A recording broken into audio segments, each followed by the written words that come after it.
Hey, party people. Welcome to the Dental Efficiency Playbook. My name's Gabriel Hofmann, also known as the Dental Efficiency Guy.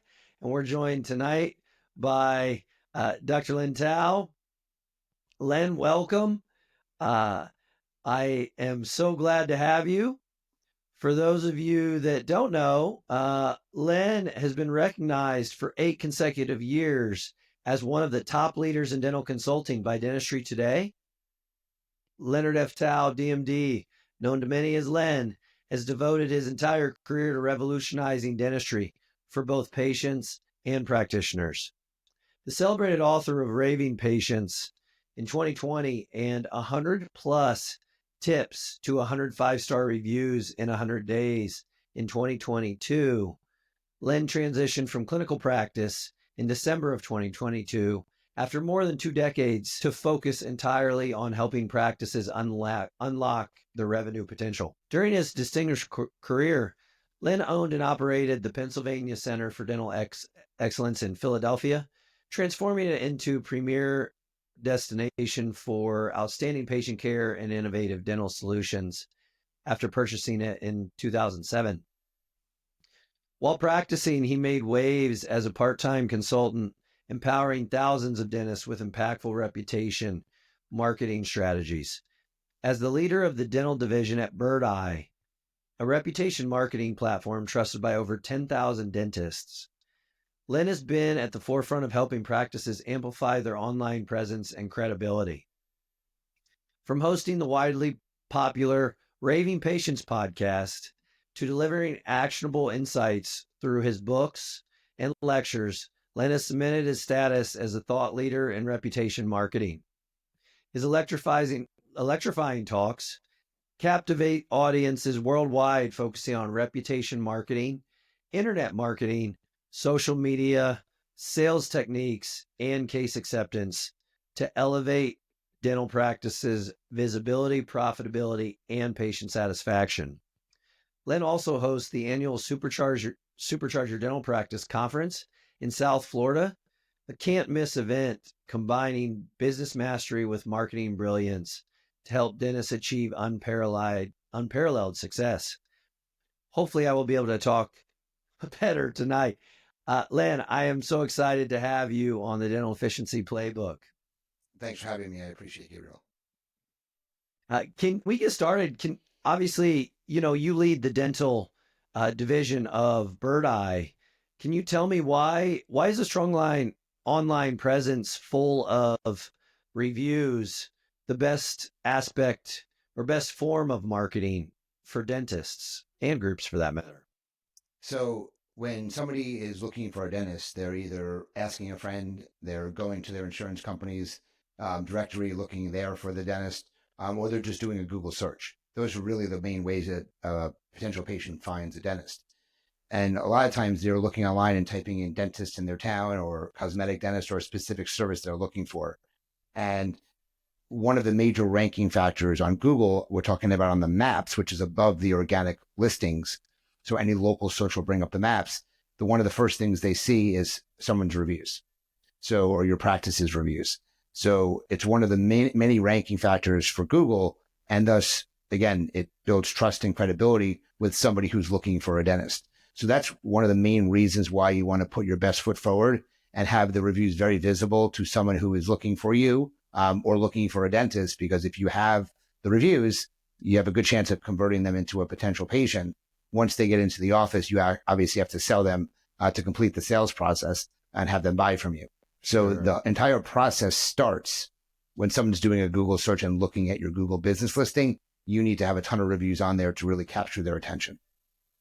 Okay. So would you say then that Google is the most important review site? And if so, why? I mean, obviously you mentioned people most commonly use that channel when searching for a dentist. But other sites like YouTube and otherwise, are they pulled to Google? And if so, are they important? At this point, it's been the survival of the fittest. When I first started in this space, there was literally like 20 sites that would capture feedback from patients in one way or another. Now it's literally Google, Facebook, and Yelp are the three main sites that have a review or recommendation feature. And by far and away, Google is not even close. It's the most important one. And again, it's not even close. Yelp is important for certain cities, like all of California. A state really relies on Yelp. Some big cities like New York, Chicago, Miami, Dallas, the bigger cities definitely have more of a Yelp presence. But even then, someone doesn't go to Yelp to look for a dentist. They may go on Yelp to look at your reviews, but they're going to go on Google to look for an actual dentist, and they'll see the Yelp reviews in there and they'll click on them potentially. But by far and away, your entire eggs should be placed in one basket, and that basket is with Google. Okay. So if someone is paying, I mean, I know some locations are paying quite a bit for SEO, pay-per-click, etc., in their marketing. Does having lots of reviews help with SEO strategy? Well, it doesn't actually help with SEO strategy. It helps with marketing strategies, because when someone is paying for AdWords, paying for SEO, paying for any type of marketing, okay, they expect to get return on investment from that money they're spending. And what we found is that if you're doing that with less than the ideal number of reviews or very few reviews, then the ROI from those marketing that you're doing is definitely going to be somewhat limited. So the reviews and generating a lot of reviews, I like to call is the fuel that allows the marketing engine to burn and be really, really successful. So the practices that have a lot of reviews normally get the best results when it comes to marketing one's practice. An example would be a starter practice. They need patients coming in there and or coming into the office, and immediately is what they want. So if they do a Google AdWord, yet they have 5 reviews, usually those AdWords are not going to be as effective as if somebody has 200 or 300 or 400 reviews. So the minimum number I like to say that you should really focus on is 100 reviews. When you hit 100, that will help the marketing engine. So what I teach is I want you to stop your marketing spend until you have a steady flow of reviews, because you're wasting your money. And that's been proven. That's been proven time and time again. Yep. So what would you say is the most efficient path to getting to 100 reviews, right? Because I know I talk to offices all the time, startup locations, that 100% they need more patients. They're maybe only spending so much in advertising, but yet they aren't using any review generator. They're asking patients, and they're frustrated about the ability to collect reviews. So, by far and away, you need to I like to say, create a reputation culture in the office. When you build this culture in the office that patients are like looking at you, evaluating you, they're basically reporting on you when they get the review request. That's what they're doing here. So I think establishing a reputation culture is really important, but also doing some form of asking. So if you do not ask, you don't receive it. If you ask, you will get it, hopefully in some sort. Depends on how you're obviously requesting it. But if you don't ask, you don't receive. Just like if you build it, they'll come. If you don't ask, you don't get. It's that simple. So I think you have to begin by asking a patient. So simply saying to them, we would love you to go to Google and write a review. If you ask 100 patients of yours, 95 of them are going to say they're going to do it. But ultimately, the studies show that 3 to 5% actually follow through. So it's really important to at least ask. That's very ineffective, though, just by asking. You have to include some other techniques in order to really get effective at the results that you're expecting to receive. Yeah, and I hear that. It's actually a little disheartening to know that 3 to 5% of patients pull the trigger. What I'm curious, based on um, that strategy, is would a video review on Google have a heavier weight than, say, a text review? Well, you can't do a video review on Google. They took that ability down. You can do a video review on YouTube, and I call them trustimonials, not testimonials. So video trustimonials, because they create trust with potential patients. So I think video trustimonials are a very important form of marketing. It's great for social media. It's great for YouTube. Unfortunately, you can't do a video testimonial on your Google My Business page. That was taken down. It was almost like a test for a very short period of time, and now you can only add photos to your reviews. So you can't add videos, but photos are really important. When your patients add photos to the reviews, they have an option to add them. And when they add those photos, it actually gives the review more relevancy. So if you go to your Google business listing and click on reviews and you go to the most relevant ones, which is the first thing that you see, you'll actually see that the ones that have photos in it normally rank higher from a relevancy than ones that don't. So putting photos in the reviews is very important to get them more relevant. Wow. Yeah, that's huge. And obviously it's product proof, right? Especially if patients are willing to share their pre and post work as well as pictures of the practice. I think that's all stuff that patients would love to see. So it's really interesting you mentioned before and after photos. So I've gotten some reports in the last week or so from 2 or 3 doctors that have given their patients before and after photos, and the patients have posted the review. They obviously see the review posted on their side, but the practice never sees it. So I'm in the process of investigating whether Google does not want before and after photos in the reviews that are left.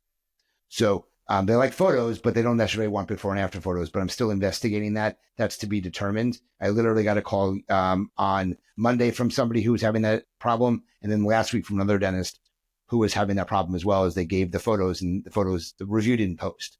And then when they took the review out, when they took the photos out of the reviews, still didn't post. So there's something happening that I'm still working on. So I would be a little bit careful about posting reviews that show before and after photos in them.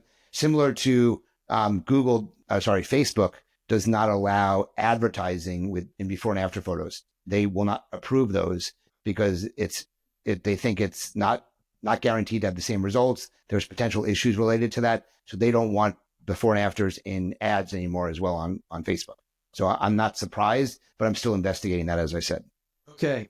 One thing, just based on my experience in operations, if a patient is willing to share, for instance, their pictures or a video with their network and tag you, that aspect of a review, or as you said, I like trustimonial, it's going to reach their network as well as those that follow you if they do that on social media. So I think, would you agree that that's another angle to work around that, right? If you can't share before and after, if the patient is willing to share it with their network and tag. Yeah, but remember, Facebook is very much pay to play. So when people post things on Facebook, it doesn't have the same effect unless you're actually promoting or have a crap ton of followers out there. So that type of social media, which is the kind of posting and hoping and praying, doesn't work as much anymore because Facebook is very much a pay to play environment. And the number of posts that you're actually seeing, you may draw out that testimonial that someone else is posting. So that's not a great way to get any type of large number of people looking at it. So I'm not excited about that way anymore either. Okay. No, that's good. And actually, I guess my my timing was impeccable on the photos because you're currently looking into that. So that'll be a good rollout. Yeah, that was a good question. Yes. So I will be keeping my eyes open for when you post that in Raving Patients, your Facebook group. So for those of you that don't know, Len also has a Facebook group, Raving Patients, where all of the tips, tricks, and insights about reviews and what's going on with Google and reviews are posted daily? Not daily, but at least a couple of times a week. But what gets posted are reviews from dentists, and they want to know whether they should respond, what they should say, should they ignore it, what they should do, suggestions. So that's the fun part of the group, is people actually post, hey, this happened in my office. This is a review I got. What do you think I should do? And what I've been doing lately is I've been giving like the review that you wish you could leave and the review that you have to post. So of course we love to say some nasty things. We wish we can tell patients off. We wish we can describe experiences, which you can't do in the reviews. So that's the one you wish you can post, but the one you actually can post. So I usually give 2 different examples. One can be posted and one shouldn't be posted.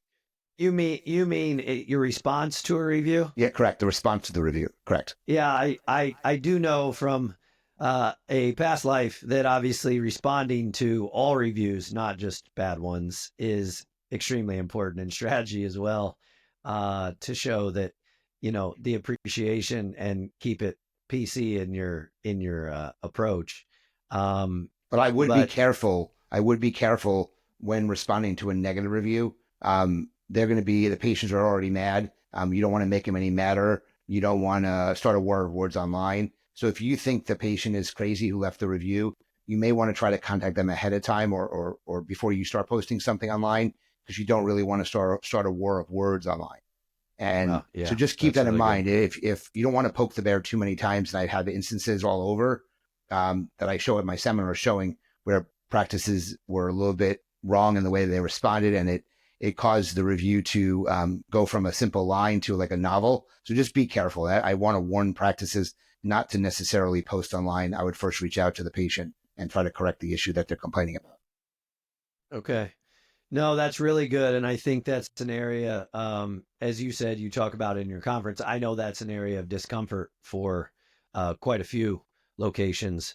And from my past experience, right, that having that dialogue, verbal dialogue with the patient, in a non-threatening and solutions oriented, like listening and trying to get to a solution with the patient, right? Common ground with the patient, not admitting fault, but finding common ground and attempting to be a pacifist in the situation can, uh, you know, be much more effective than just, for instance, throwing money at them or apologizing, which I have also had providers do in many situations. Exactly right. So obviously a great time to ask for reviews is when, a patient post treatment, they're really excited about the work that you've done.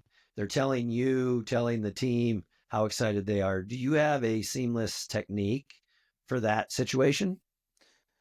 So, I run the dental division for BirdEye. I'll briefly talk about BirdEye here so people understand, but it really starts with the verbiage that you're asking them when they come up to the front desk.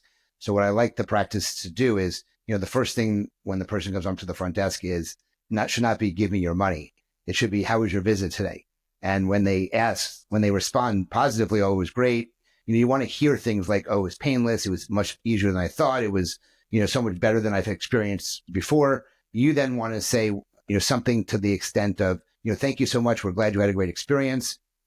Just so you may be receiving a text message or email that's going to make it very easy to provide some feedback about your experience. And we look forward to reading what you have to say. So that's kind of the introduction that I recommend.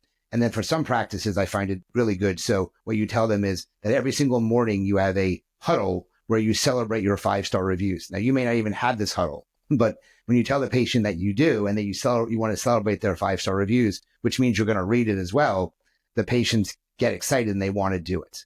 So I like that type of verbiage, and it could be completely false, but the patients don't have to know that. So starting with that Right. definitely helps with getting the patients to think about writing the review. Okay. Another way to do it is if you're doing aftercare calls, which I think are a really good way. It's a really good practice grower is by calling patients after their treatment's done at the evening to check in, see how they're feeling, make sure they know that they can reach out to you with any questions. So when that happens, you can mention to them, I think you may have gotten a text message that is asking for some feedback. I know you had this great experience. I would really appreciate if you can take a moment to provide some feedback about that experience. So again, you're asking them at that point. So it starts with asking. Obviously, you have to send it to them, which we'll talk about in a moment. But that verbiage really helps get the patient to do it. So the conversion changes significantly if you get involved with some verbal skills. Okay. Now, from the actual message itself, there are other products that do similar things, but the big advantages to BirdEye is that we integrate with literally 98% of the practice management software. At the end of the day, we send the patient a text message and or email that's asking for some feedback about their experience. There's a logo or a team photo in the message. So it's all identifiable by the name and the photo in the image that they get in the text. When they click on the link, it actually takes them to a page where they can provide feedback by hitting the red button, or they can post to Google or Facebook through the green buttons. So it's all color coordinated. Green is good, red is bad, green goes to one of the review sites, and red goes directly back to the practice. So when they hit the red button, it says, we apologize. Please tell us how we can improve. and that feedback is sent back to the office. It does not go online. What we've learned, Gabriel, is we've learned that patients leave bad reviews because they don't have a place to vent. They don't have a place to listen to. And they go to Google because that's what they're taught to do. So when you provide them the ability to hit the red button, which then sends the feedback back to the practice, more often than not, that is enough. And then the patient, you can take the feedback, you can call the patient, you can correct the issue, you can apologize, you can reach out to them and tell them you're going to correct it. An example would be, patient writes, every single time I come in, I wait for my appointment. I'm never taken back on time. Okay. So you put a note in the chart that says this patient must be taken back on time the next visit when they come in.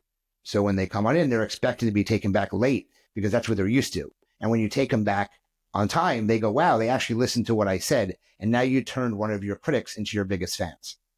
So that's the way you kind of handle things. That's the red button, the negative part of it. The positive one is Google. So Google goes, green goes to Google directly or Facebook. On an Android phone, we have the ability to send it to Google only, no Facebook. On the iPhone, we give them the choice of Google and Facebook. Now, what is the main reason why patients don't write reviews is because literally it's a multi-step process. Well, when you use a product like BirdEye, we actually take them right to where the stars are, and it's one step, and it makes it very easy for the patients to do it. So when you combine the verbal skills with a piece of software that makes it easy, you get significant results from the software. And that's really what BirdEye is really good at, is generating a ton of reviews from the patients who are using it. Streamlined and simplified. Very streamlined, very, very efficient. Yeah, hey, which is why I was excited, right? More efficient with reviews is more efficient with growing the practice. With that said, and I don't mean this to be a shameless plug, but I do, you mentioned maybe they don't have those huddles. That's another point of contention for me. I have been seen on social channels lately where doctors are like, hey, I haven't had a huddle in years and I'm not missing a beat. I would challenge you that you are, because communication in a busy practice is everything. Things fall through the cracks when we're not on the same page. Just like practicing reviews, that 10 minutes or 15 minutes every morning is an opportunity to get everybody on the same page, align, and review. These are the patients we need to be asking for reviews. Everybody is going to be like just the reminders, right? The things that you expect, you're constantly practicing yesterday, today, and tomorrow. So anyway, that is also a very efficient thing to implement to keep people on the same page. But with that said, once a patient has done that, is there a filter that you can set to only have, say, 4 and 5-star reviews hit Google? Or how does that work in BirdEye? So it has nothing to do with BirdEye. Google doesn't allow that. So there's the filters before they go to Google. If they go to Google, which doesn't happen because they hit the red button if there's a problem. But if they go to Google, they can do anything they want. Again, it doesn't happen that they leave a negative review, but that there's no filter allowed. It's called gating of reviews, and Google doesn't allow gates. So that will never happen, and it's not allowed anymore. Okay. Well, it's been a while since I've been in operations in the trenches, but I do remember having filters to where they would come back to the practice, and like, for instance, you could set that once they came back to the practice, you could set that certain reviews posted. But I like that. So is there the buttons, the green and red buttons in BirdEye? Do they say I had a good experience, I had a bad experience? You're not allowed to do that. So it's green is Google or Facebook, red is contact the office directly. Okay. But the psychological green versus red. Okay. Right. You can't do thumbs up or thumbs down. You can't do a get recommend as yes or no. Not allowed. That's called gating. You're not allowed to do that. Okay. No. And again, me asking is because I don't know. So this is very helpful. Yeah. So that was a question I had about not necessarily bribing, but kind of, I don't want to say incentivize. Some people want to give a gift card or I remember $25 credits. Can you talk a little bit about that aspect? I guess you could call it incentivizing for feedback. Not allowed to. That's the answer. You're not allowed to give any incentive to any patients to write a review. Not allowed. No monetary value, nothing. You can't offer them a raffle. You can't offer them to enter into a contest. Someone just posted, I just saw in one of the groups that someone asked, how are you successfully getting your patients to write reviews? Oh, we have a contest where we give a $100 Amazon gift card. Not allowed. You can't have a raffle. You cannot do that. If you do and you get caught, there's a very good chance that Google will take all your reviews down sight unseen and you'll go to almost zero at that point. So you do not want to offer an incentive in any way, shape, or form. It is simply not allowed by Google, Yelp, none of these places. In fact, what the law says is that if you are offered an incentive, you have to divulge in the review that you've been given an incentive to provide this review, and you don't want that in the review. So that doesn't look good. So yes, you can, if you are offering any incentive, you want to immediately stop that.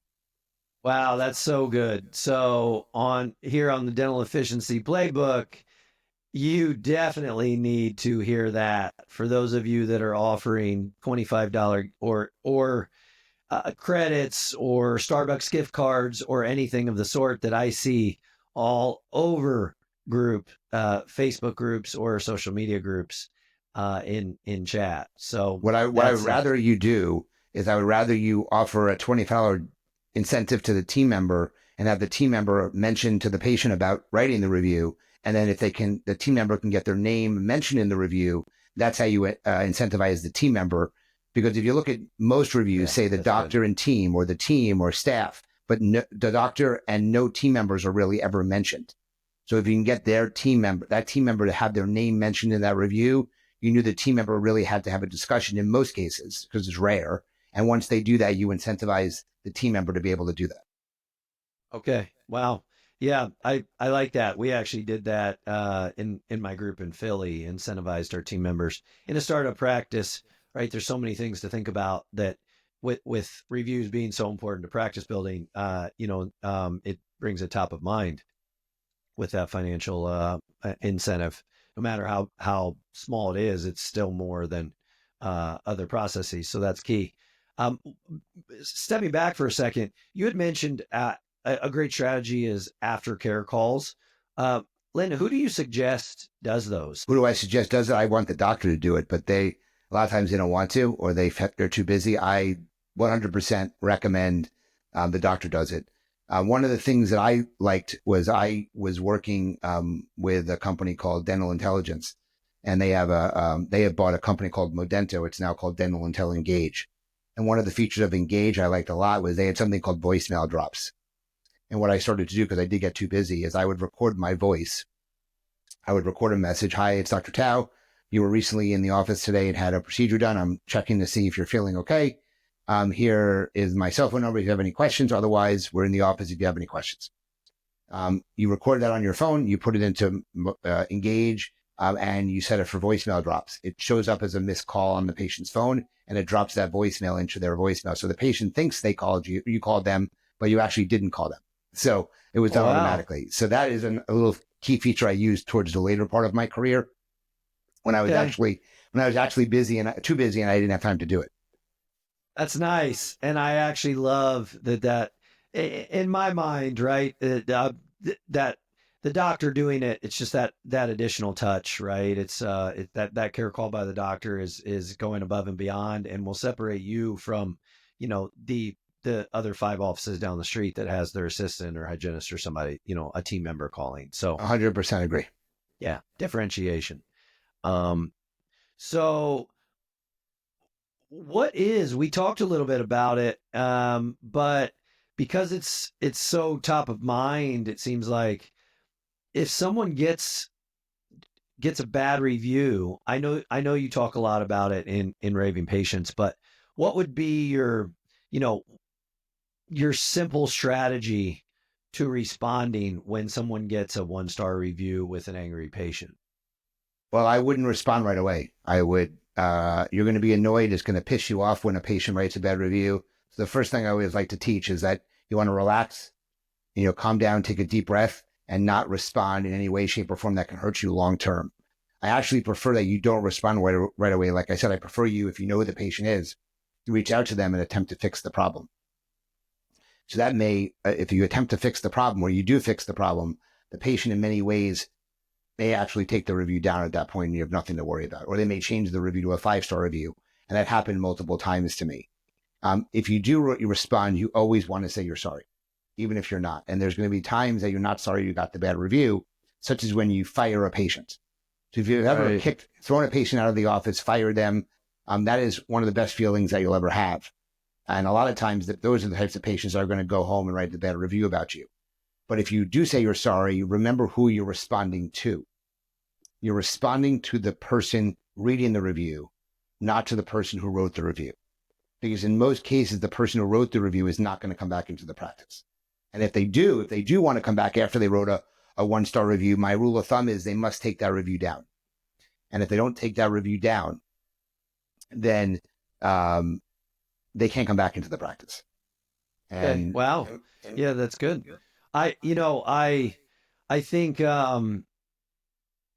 what I really like about that is that when someone, I mean, right, obviously calling and trying to handle it, again, you're not admitting fault. You're apologizing for where they are in that situation, whether that's their frustration or their experience, because their experience is their perspective, right? And what right or wrong, you're apologizing that they feel the way they feel, not admitting that what you did was wrong.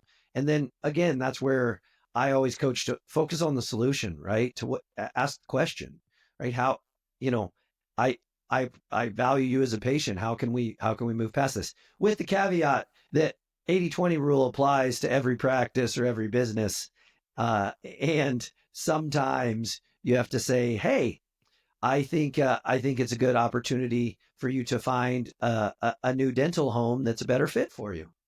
Nothing wrong with doing that.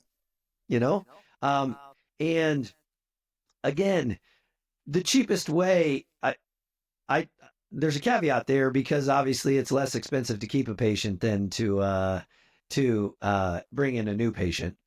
But if they're in that 20%, sometimes cutting them loose is going to actually afford you a whole lot more time and a lot more joy. But how did you get started in reputation management?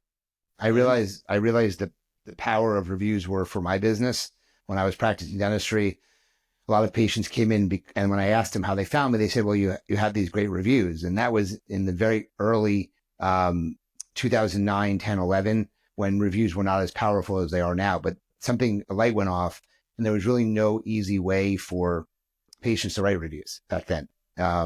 We didn't have any software that helped us. So I created a piece of software that helped dentists get reviews, and it was called iSocial Reviews. I had about 180 dentists using my platform, and that's how BirdEye heard about me, and they acquired my company from me in 2014. So I've been with them just over 10 years, almost 11 years now. And but that's how I got into it. I was reaping the benefits of having a ton of reviews at the time, and it was like a launching point for new patients to come into the practice. And I was a fee-for-service practice. I didn't take insurance. Oh, wow. How many reviews did you have? When I retired from dentistry, I had over 2,000 5-star reviews. Oh, wow. And but I had 91 negatives too. I think that's an important thing. And I know you mention it all the time in your platform on Facebook, Raving Patients, that don't be afraid don't be scared of the negative reviews. No, any practice that only has 5-star reviews is fake. Like it's not true feedback. And you say it all the time. Like people want to know, right? Everybody has bad days. Everybody has bad days, and it's okay to have blemishes when you go a long stretch without a negative review. Because you said you had 91 negative reviews. You were in practice how many years? I was in practice for 23 years total, 15 on my own. 15 on your own. Correct. So in 15 years, over 2,000 reviews and 91 negative. So, crazy small percentage. Very small percentage. Very small percentage. Your team must have been very good at asking. Well, we use Oh, software to help us. So that was a big help, is that we had the proper channels using it. And also the team was very involved because I had this reputation culture and they knew they had to do something. It was a very important part of how we went around doing our business.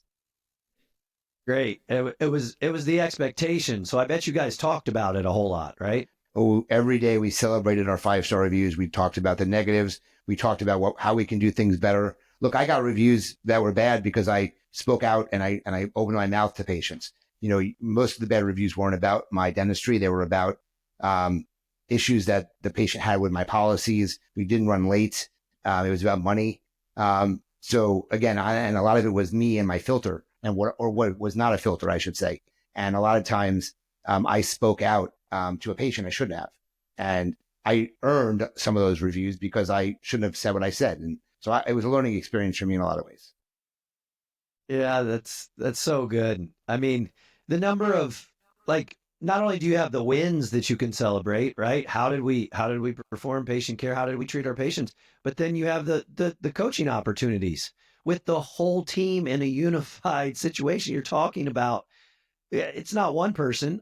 A patient has how many touch points in every visit. So I think that's huge. Like that is an environment or a culture that you're developing of wanting feedback, receiving the feedback, not being threatened by it, and learning and growing from it.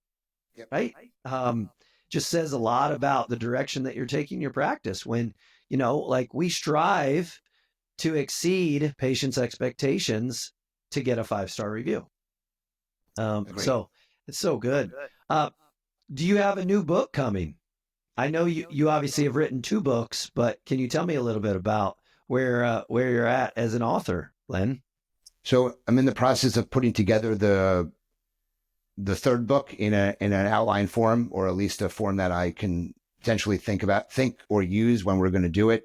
So this third book is going to be no date yet for anything. It's still in the very beginnings of a book, but it will be on tips, not about reviews, but about practice growth. Because for the last 15, 18, 20 years, I've been putting tips aside that can help practices grow, and I'm going to create a book most likely that's going to focus on these tips. And it'll be almost like a tip a day book. I like the tips books. So each day Okay. there'll be a tip that they can actually look at and discuss it with their team from all different various topics. So that will be to be determined when it's out, but we're currently in the process of putting an outline together. Say we do you have a team that you work with Yeah, for I have a team that helps me with all the stuff that I do. So we're in the process of putting it together and figuring out what we're doing. That's great. That's great. And that will be your third book, correct? Obviously Yes. you have I see the raving patients. Yeah. So Uh yeah, here's I one. think I Here's also raving patients, and okay, here's raving patients, 100 100 plus plus tips for tips. good. Yep. Yeah. Yep. And then I see expert secrets and .com secrets back there too. So you are a student of Russell Brunson. I am unreasonable hospitality, about giving great customer service. So I'm a gamma. I love reading. I just have to find the time. Yeah, I have read and have all of those books as well, and have started with .com secrets back. Geez, what was that? 2016 or 2017? Before so many of those things that are in it are relevant today, but before we even knew about them. So yeah. Anyway, because I see it behind you, I just thought I'd mention it. So you obviously mentioned Yelp. What how important does Google picks up Yelp reviews, correct? I know they're not as the same strength as a Google review directly, but how does that work? Google doesn't pick up Yelp reviews. The only thing they pick up is your Yelp listing, and there'll be reviews on there. So Google and Yelp don't even look at each other anymore. Oh, okay. Yelp is a very important citation for ranking purposes, but not for anything else. Okay, so it won't change your it will change your organic position, but it won't count towards your total reviews, correct? Not no, it will not count towards your total reviews at all. It helps on the organic Okay. side for. But it is good for SEO, as you said previously. Okay. Um, so can you talk a little bit about the practice growth coaching that you do? I help practices in a variety of different ways. I work on them with case acceptance. I work with them on sales techniques. I talk about third-party financing. Obviously, I help with the reviews and ranking. So I have a variety of different specialties, I guess you can say, and I can help practices implement those strategies in their office. Ultimately, the whole goal I have is to help practices make more money. Okay, it's so good. I mean, there were so many gems throughout our talk, Len. I think, actionable insights that people can put into practice that I marked probably 5 or 6 different things that I think people really can benefit from. Thank you so much for joining me tonight on the Dental Efficiency Playbook.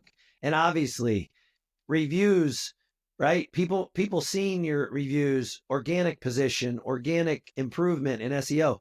Again, efficient paths to growth. So so much alignment with the Dental Efficiency Playbook, and I thank you. It's always good talking to you. For those of you that aren't familiar, you need to go get a ticket to Supercharge your dental practice. All of the coaching, the gems that Len was just talking about, those are covered in his meeting. And again, thank you so much. I look forward to our next talk, Len, and your insights are invaluable on reviews. I appreciate it. Appreciate you having me, and I hope your audience enjoyed it.